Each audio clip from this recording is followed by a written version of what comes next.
இதென்ன, இதை விட இன்னொரு பெரிய அநியாயம் இருக்கு. ஆனா அதை எப்படி சொல்றதுன்னு தான் தெரியல. இவ்வளவு காலம் தாயா புள்ளியா பழகிருக்கோம், என்கிட்ட சொல்றதுக்கு என்னடா? சொல்லுடா. ஆத்தா, முதல்லயே சொல்லிட்டேன் கயிறு திரிக்கிறத விட்டுட்டேன்னு. ஆனா கடவுள் மேல பாரத்தை போட்டு கடைசி திரிப்பா ஒண்ணே திரிச்சிடுறேன்.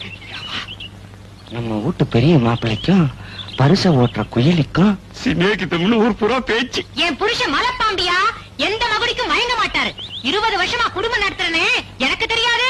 எல்லார் சம்சாரமும் இதத்தான் நினைக்கிறாங்க.